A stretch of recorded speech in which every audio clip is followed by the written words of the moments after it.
서울대 나온 딸이 시골에서 장사하겠대요. 아버지가 40년간 강요한 것의 정체는? 그 편지를 받았을 때 아버지의 손이 떨렸다고 합니다. 손가락이 파르르 떨리면서 종이를 제대로 짚지 못했다고 했습니다. 서울대 학교를 졸샤론육한 딸이 보낸 편지에는 단 3줄만 적혀 있었습니다. 아버지, 저는 시골에 내려가 카페를 열겠습니다. 정년을 앞두신 아버지를 걱정했지만 제 결정은 변하지 않습니다. 이해해 주시기를 바랍니다. 아버지는 그 편지를 몇 번을 읽었을까요? 10번, 20번, 100번은 넘었을 겁니다. 매번 읽을 때마다 뭔가 달라지는 게 있을 거라고 생각했을 겁니다.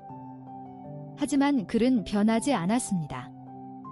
3줄의 글이 그저 아버지의 가슴을 내려치기만 했습니다. 그날 밤 아버지는 딸에게 전화를 걸었습니다. 목소리가 떨렸다고 했습니다. 그건 분노의 떨림이었습니다. 넌 뭐 하는 거야? 40년을 뭐 때문에 공부했어? 서울대 나왔는데 시골에서 카페를 연다고? 엄마하고 내가 뭐가 부족해서 너를 그렇게까지 공부시켰는데 지금 하는 말이 이거야? 딸은 한마디도 대답하지 못했습니다. 아버지의 목소리는 점점 더 커졌습니다. 엄마가 일도 그만두고 너 뒷바라지 했는데 넌 뭐 하는 거야? 딸은 그저 울음만 참고 있었다고 합니다. 그 전화 이후 딸은 며칠을 밥을 먹지 못했다고 합니다. 아버지의 목소리가 자꾸만 떠올랐거든요. 그 목소리 속의 분노, 그리고 그 분노 밑에 숨어있는 상처. 딸은 이미 알고 있었습니다. 자신의 결정이 아버지에게 얼마나 큰 배신처럼 느껴질 것인지를. 하지만 더 이상 아버지의 꿈을 살 수는 없었습니다. 자신의 삶이 너무 무거워졌거든요. 날마다 아버지의 기대라는 무게를 짊어지고 사는 게 너무 고통스러웠습니다. 그래서 선택했습니다. 시골로 가기로. 딸은 이미 그 말을 예상했다고 합니다. 아버지의 목소리 뒤에는 오로지 분노만 있었거든요. 너는 그동안 날 속여온 건가? 대학 가겠다고 해서 공부시켰는데 졸업 후엔 좋은 회사 들어가겠다고 했잖아. 내가 얼마나 많은 돈과 시간을 투자했는지 알아? 아버지는 투자라는 말을 썼습니다. 투자. 자식을 기르는 것을 투자라고 부르기 시작했을 때 뭔가 바뀌어 있었던 겁니다. 그건 언제부터였을까요? 아마 고등학교 때부터인 것 같습니다. 너는 우리가 키운 투자다. 그러니까 나중에 좋은 성과를 내야지라고 아버지가 말했을 때 그때부터 딸은 아버지의 자식이 아니라 아버지의 프로젝트가 되어버렸던 겁니다. 귀향 후 처음으로 집에 간 명절, 식탁은 정말 오래된 냉전 같았습니다. 엄마는 밥을 푸는 손이 떨렸고 아버지는 딸을 보지 않으려고 했습니다. 딸이 오자마자 아버지는 어디론가 나갔다가 저녁 밥 시간이 되니 들어왔습니다. 그것도 마지 못한 표정으로. 엄마가 밥 먹자라고 말했을 때 아버지는 흰밥을 떠놓으면서 말했습니다. 너 진짜 그 일 하려고?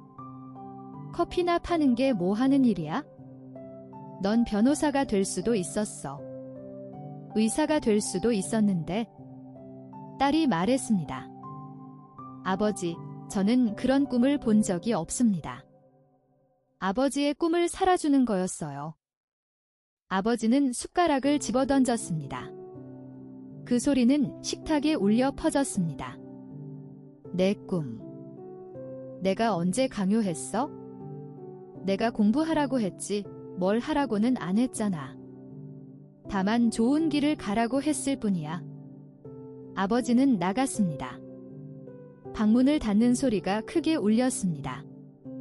딸은 밥 한 숟가락도 못 먹었고 엄마만 울고 있었습니다. 너 아빠 말이 맞아? 너 왜 그러는 거야? 라는 엄마의 목소리도 들렸습니다. 엄마도 이제 딸의 편이 아니었습니다. 그 후로 아버지는 딸의 전화를 받지 않았습니다. 메시지도 열어보지 않았습니다. 딸이 사업 준비로 자금 대출이 필요하다고 했을 때도 아버지는 침묵했습니다. 아버지, 저 한 번만 만나뵐 수 있을까요? 라는 딸의 문자에도 아버지는 답장을 하지 않았습니다. 딸은 그 침묵이 더 아팠다고 합니다. 분노라도 좋으니 제발 뭔가라도 반응해달라고 생각했다고 합니다. 하지만 아버지는 그저 침묵했습니다. 아버지는 그 침묵이 딸에게 얼마나 상처가 될 수 있는지 생각지 못했습니다. 아버지는 그저 자신의 분노로만 가득 찼습니다. 내가 해준 것들이 이렇게밖에 안 되다니 하는 분노로, 나의 희생이 이렇게 배신당하다니 하는 원망으로 딸은 혼자 카페를 지었습니다. 아버지의 지원은 물론이고 친구들의 도움으로 천천히 완성해 나갔습니다. 새벽 4시에 일어나 은행 대출받을 계획을 짜고 낮에는 공사 현장에서 벽을 칠했습니다. 손에는 물집이 생겼고 등은 계속 아팠습니다. 너희 아버지는 안 오세요? 라는 물음에 딸은 항상 밝게 웃으면서 예, 아직 시간이 좀 필요한 것 같습니다. 라고 대답했습니다. 그 말 속에는 얼마나 많은 눈물이 섞여 있었는지 아무도 알지 못했습니다. 혼자라는 생각이 들 때마다 딸은 손가락을 깨물고 눈물을 참았습니다. 아버지도 이렇게 힘들었겠지라고 생각하면서. 그런데도 아버지는 오지 않았습니다. 6개월 후 카페는 문을 열었습니다. 아버지의 축복 없이. 개업식 날 딸은 아버지를 초대하지 않았습니다. 초대해도 안 오실 것 같아서 라는 엄마의 중보로도 아버지는 오지 않았습니다. 친구들도 많이 외주고 시골 주민들도 많이 와주었습니다. 모두가 축하해 주었습니다. 하지만 딸의 눈은 자꾸만 문 쪽으로 향했습니다. 혹시 아버지가 뒤늦게라도 들어오지 않을까 하는 마음으로. 하지만 그런 일은 일어나지 않았습니다. 개업식은 성공적으로 끝났습니다. 하지만 딸은 그 밤 혼자서 울었습니다. 개업식 다음 날 아침, 딸은 카페를 정수하고 있었습니다. 아무도 없는 이른 새벽, 혼자서 테이블을 닦고 의자를 정렬하고 있었습니다. 그때 무언가 이상했습니다. 카페 앞 유리문을 통해 뭔가 보였습니다. 화분. 그것도 아주 큰 화분이었습니다. 난초였습니다. 딸의 가슴이 철렁했습니다. 화분 옆에는 하얀 카드가 있었습니다. 떨리는 손으로 카드를 집어 들었습니다. 잘했다. 딸의 손이 떨렸습니다. 그건 아버지의 손글씨였습니다. 딸은 그 카드를 들고 한참을 울었다고 합니다. 나중에 알게 된 일인데 아버지는 딸이 간 그 첫날부터 몰래 따라갔다고 합니다. GPS를 몰래 설치하진 않았습니다. 그건 아니었고 아버지는 그저 자동차를 몰고 시골로 내려갔습니다. 직접 딸의 카페 부지를 찾아갔습니다. 멀리서 나무 뒤에서 지켜봤다고 합니다. 시골에 가서 카페 공사 현장을 보면서 어떤 일들이 벌어지고 있는지 지켜봤다고 했습니다. 딸이 혼자 페인트 칠을 하고 벽돌을 옮기고 밤새 자재를 정리하는 모습을 봤다고 합니다. 아버지는 처음엔 화가 났다고 했습니다. 내가 이렇게까지 키웠는데 혼자 고생한다니 라는 생각이 들었습니다. 하지만 며칠이 지나면서 무언가 바뀌었다고 합니다. 우리 딸이 정말 여기서 행복해 보였어? 아버지가 엄마에게 처음 한 말이 그것이었습니다. 딸의 얼굴에서 피곤함도 있었지만 그보다 훨씬 더 큰 빛이 나고 있었습니다. 그게 행복이었습니다. 그리고 그제야 깨달았다고 합니다. 내가 그동안 내 딸을 본 적이 없었구나. 내 기대만 봤구나. 그 생각에 아버지는 밤새 우셨다고 합니다. 개업식이 있던 날, 아버지는 하루 종일 안절부절 못했다고 합니다. 가기 싶었습니다. 딸의 개업식을 축하해주고 싶었습니다. 하지만 갈 용기가 없었습니다. 내가 뭐라고 말해야 하지라는 생각만 들었습니다. 내 딸이 나를 용서할 리 없지라는 생각만 들었습니다.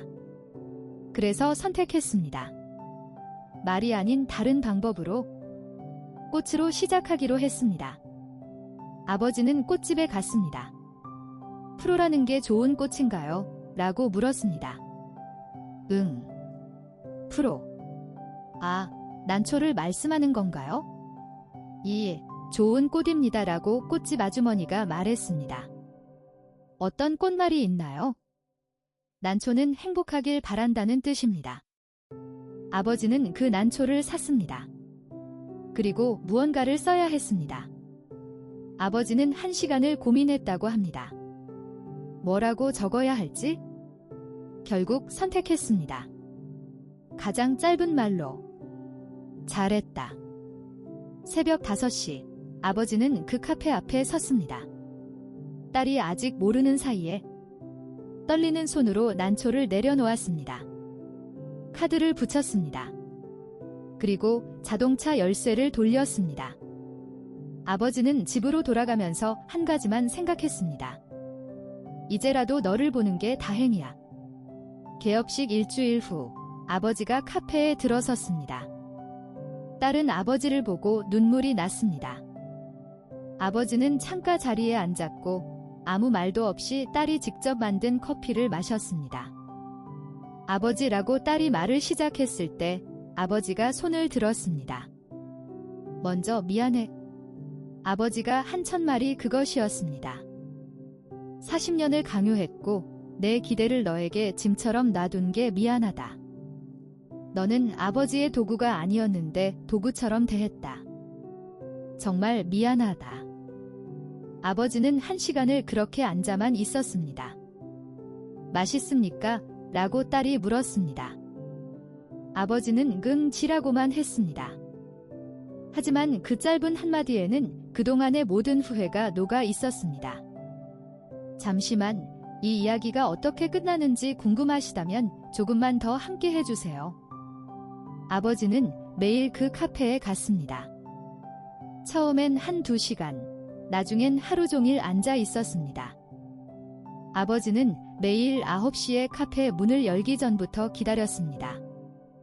아버지, 이렇게까지 오실 필요는 없는데요. 라고 딸이 말했을 때 아버지가 대답했습니다. 내 딸이 뭘 하는지 구경 가는 것도 아빠의 일이다. 이제 내가 너를 지켜보는 시간을 가져야겠다. 내가 그동안 놓친 시간들이 너무 많았어. 그 말이 딸을 얼마나 위로했는지 모릅니다. 아버지는 카페의 단골이 되었고 손님들도 그 아버지를 알게 되었습니다. 저분이 누세요? 라고 물으면 딸은 제 아버지입니다. 라고 밝게 대답했습니다. 정년을 맞은 아버지는 카페에서 일을 거들기 시작했습니다. 처음엔 물론 어색했습니다. 아버지, 이건 이렇게 하시는 거예요? 라고 딸이 가르쳐야 했습니다. 아버지는 한 번에 제대로 하지 못했습니다. 커피를 뽑다가 망쳤고 손님 주문을 받다가 빠뜨렸습니다. 하지만 시간이 지나면서 아버지도 배웠습니다. 에스프레소를 어떻게 뽑는지, 손님과 어떻게 대화하는지, 카페라는 공간이 왜 특별한지. 아버지, 이제 아버지만의 시그니처 음료가 있어요. 라고 딸이 자랑했을 때 아버지의 눈에 눈물이 맺혔습니다. 그래, 네, 손님들이 많이 찾으세요. 할아버지 음료 주세요 하면서요. 아버지는 얼굴이 온통 웃음으로 가득 찼습니다. 무언가 이루었다는 느낌. 그런데 그건 성취가 아니라 포함되었다는 느낌이었습니다. 딸의 삶에 포함되었다는 느낌. 시간이 더 흘렀습니다. 이제 아버지는 단순히 카페의 단골이 아니라 카페의 일부가 되었습니다. 손님들은 아버지를 통해 커피를 마시는 게 아니라 아버지와의 대화를 마시러 왔습니다. 아버지, 오늘 손자 자랑을 또 하시네요. 라고 누군가 말했습니다.